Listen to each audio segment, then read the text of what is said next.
বিশুদ্ধ পানি এবং পরিমিত পরিমাণে পানি পান যথেষ্ট গুরুত্বপূর্ণ। এক্ষেত্রে আমাদের লক্ষ্য রাখতে হবে যে শরীরের ওজন, উচ্চতা এবং বয়স অনুযায়ী কিন্তু পানির চাহিদার ভিন্নতা থাকে। আমরা সাধারণত খুব স্বাভাবিকভাবে জেনে থাকি যে দৈনিক 2 লিটার পানি একান্ত প্রয়োজনীয়। বিষয়টা কিন্তু আসলে হবে এরকম যে যার শারীরিক ওজন যত বেশি তার পানির চাহিদাটাও বেশি, এবং নিঃসন্দেহে আমাদের দেশের আবহাওয়া অনুযায়ী 2.5 থেকে 3.5 লিটার পানি এবং পানীয় খাবার দৈনিক একান্ত প্রয়োজনীয়। আমাদের শরীরের প্রায় 2/3 হচ্ছে এই পানি।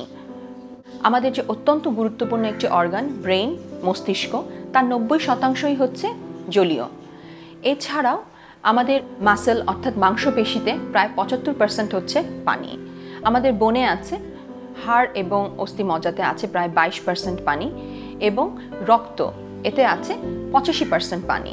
এ থেকে আমরা খুব সহজেই বুঝতে পারি যে মাথা থেকে পা পর্যন্ত অর্থাৎ টপ টু টো আমাদের শরীরের প্রতিটি গুরুত্বপূর্ণ অঙ্গের প্রতিটা সেলের সতেজতার জন্য পানি একান্ত গুরুত্বপূর্ণ।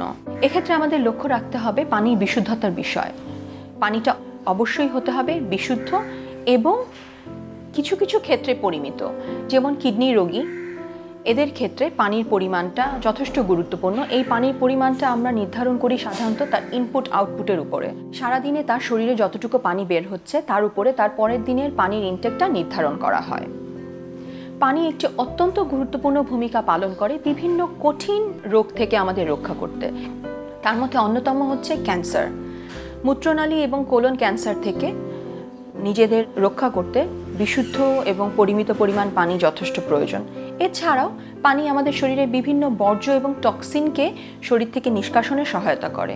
এভাবে পানি অন্যান্য সব ক্যান্সার থেকেই আমাদেরকে নিরাপদে রাখতে সহায়তা করবে। পানি আমাদের শরীরে তাপমাত্রা নিয়ন্ত্রণে অত্যন্ত গুরুত্বপূর্ণ ভূমিকা পালন করে, যেটা আমাদের দেশের এই বৈরী আবহাওয়ার জন্য অত্যন্ত প্রয়োজনীয়। পানি আমাদের ত্বকের শুষ্কতা রোধ করে ত্বকের সজীবতা রক্ষা করতে সহায়তা করে। আমরা এর আগেই শুনেছি যে আমাদের মস্তিষ্কের প্রায় 90% পানি। এক্ষেত্রে যথেষ্ট পরিমাণ পানি পান করলে আমাদের মনোযোগ বৃদ্ধি এবং স্মৃতিশক্তি বৃদ্ধিতে সহায়তা করে। এছাড়াও পানি আমাদের বিভিন্ন রেসপিরেটরি ট্র্যাক্ট অর্থাৎ শ্বাস প্রশ্বাসজনিত অসুখ এবং ডাইজেস্টিভ সিস্টেমে যথেষ্ট ভূমিকা পালন করে। দেখা যাচ্ছে আমরা আমাদের দৈনন্দিন মিল প্ল্যানে প্রোটিন, ফ্যাট, কার্বোহাইড্রেটের সমন্বয়ে একটা পরিপূর্ণ মিল রাখছি, কিন্তু পানির অভাবে সেই মিল থেকে আমরা ডাইজেশন এবং অ্যাবজর্পশনের মাধ্যমে প্রপার নিউট্রিশনাল ভ্যালু নিতে পারি না। এর জন্য পরিমিত পরিমাণে পানি একান্ত প্রয়োজনীয়।